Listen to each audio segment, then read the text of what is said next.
Exemplificando a aula teórica onde eu falei sobre MOSFETs, agora eu vou passar uma aula prática sobre a polarização de MOSFET, como funciona a polarização dos MOSFETs.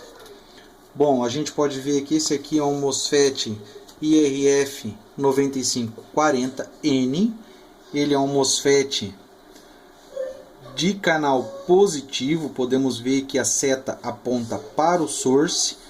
Então, nós temos source e dreno positivo e o gate tem que ser negativo. A gente vai medir uma tensão negativa, ou a tensão tem que ser menor no source do que a tensão no gate tem que ser menor que a tensão de source. Quais os fatores que a gente vai ter que ver aqui? A gente vai ter que saber polarizar ele, porque a gente sabe que ele tem um diodo internamente. Se a gente polarizar ele positivamente no dreno, a gente vai ter passagem de corrente direta. Então a gente vai ter que polarizar negativamente no dreno e positivamente no source. O que a gente vai fazer agora? Eu fiz uma ligação aqui do MOSFET. Com a ligação desse MOSFET eu estou usando aqui um divisor de tensão, utilizando um resistor de 1K e um potenciômetro de 10K. Usando o MOSFET, esse MOSFET na saída para esse cooler, eu estou utilizando um capacitor para poder filtrar um pouco essa tensão, que dá muito ruído na saída. Eu vou medir agora no osciloscópio a saída que vai vir para o cooler, e com o multímetro eu vou medir as tensões VGS. Nós podemos ver aqui, se eu colocar a ponta de prova positiva, se eu colocar a ponta de prova negativa, a ponta preta, no negativo, e for medir o source, eu vou encontrar lá os 12 volts que eu tenho na minha fonte lá, ó. Podemos ver na fonte, lá tem o 12 volts. Se eu for medir aqui, eu vou encontrar aquele mesmo 12 volts. Podemos ver ali. E aqui no gate eu tenho quase 11 volts. Esse MOSFET, ele não vai chavear com essa diferença de potencial, porque a gente viu lá que a gente tem uma tensão na segunda folha de dados aqui. A gente tem essa tensão aqui, deixa eu achar para passar para vocês. Threshold, essa tensão VGS-TH, a gente tem que ter uma tensão mínima de menos 2 volts para que haja condução. Aqui a gente consegue estar olhando aí as tensões VGS, que são negativas, que a partir de uma certa tensão ele começa a conduzir, daí em diante até 100% de condução. Aqui, como eu estou utilizando só 12 volts, aí, a partir de 6 ou 8 ele já vai estar conduzindo praticamente 100%.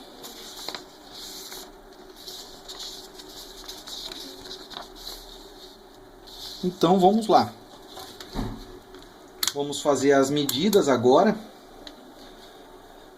Eu vou trocar a ponta de prova do negativo que estava no polo negativo do circuito, eu vou colocar no source. Eu tenho aqui um fio ligado direto ao source do MOSFET. Se eu for medir agora a tensão de source e gate, eu vou colocar o polo positivo lá no gate e o negativo no source. Podemos ver lá que eu tenho menos 1.16 volts. Agora, se eu for girar o potenciômetro, vamos ver que essa tensão começa a ser cada vez mais negativa. Podemos ver que a partir dos 2 e alguma coisa começa a ter uma milivoltagem na saída lá no osciloscópio. Se eu diminuir para 0, ele chega a 738. Se eu aumentar aqui a tensão, ele começa a ter uma milivoltagem ali. Uma tensão, uma militensão, né? Podemos ver que eu tenho 1 volt já na saída, com menos 2.8 de VGS. Se eu aumentar para 3.1, eu já tenho 2 volts de saída. Aumentando para 3.4, eu já tenho aqui uns 5 volts e a ventoinha querendo funcionar já. Podemos ver a ventoinha ali girando, com menos 3,3 volts. Vou aumentar para menos 3,4 volts. Podemos ver que eu já tenho lá quase 7 volts de saída. 3,6 volts. Eu já tenho uma tensão maior. Eu vou aumentar a escala aqui.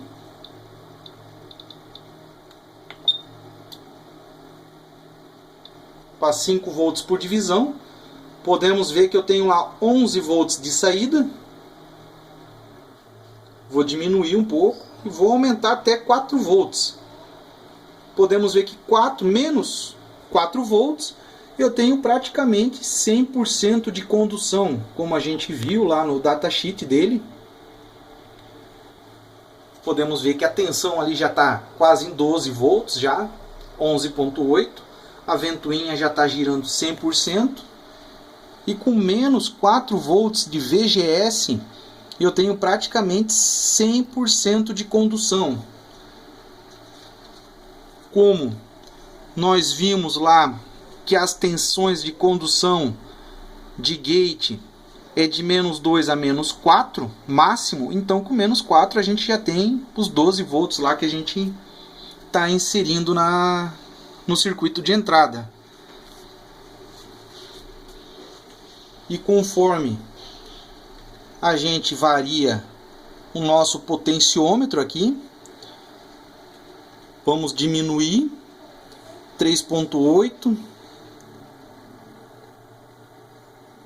Podemos ver lá que eu tenho 10 volts com menos 3,5. E assim por diante. E a velocidade da ventoinha vai mudando conforme a tensão que eu estou colocando no gate.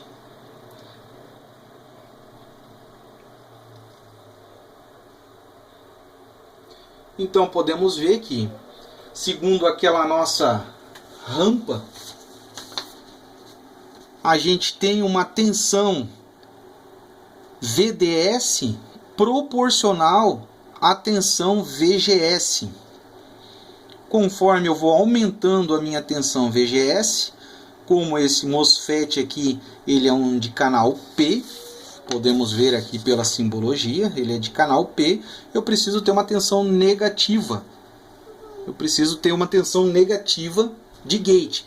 Essa tensão negativa é uma tensão de relação entre source e gate. Não quer dizer que eu estou colocando na minha fonte uma tensão negativa. Essa tensão que eu medi lá de menos 3, menos 2, menos 4 volts é a relação entre gate e source. Eu coloquei o polo negativo, ou a ponta de prova negativa no source, a ponta de prova positiva eu coloco no gate, e assim eu consigo fazer essa medida aí. Podemos ver que a partir de 2 começou a conduzir. Tá aí o circuito, um exemplo prático e fácil aí do funcionamento do MOSFET. Podemos ver que também essa tensão máxima aqui eu não posso ultrapassar mais ou menos 20 volts. Eu estou utilizando menos 4 lá, como vocês viram. A tensão VGS.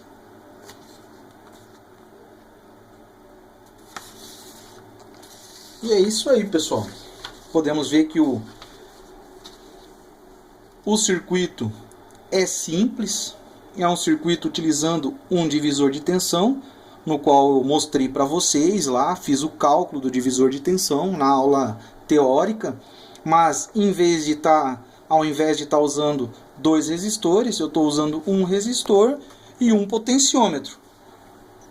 Usando o capacitor para filtrar essa tensão, vamos verificar agora que se eu tirar o capacitor, vamos ver a forma de onda lá que começa a cair, começa a ter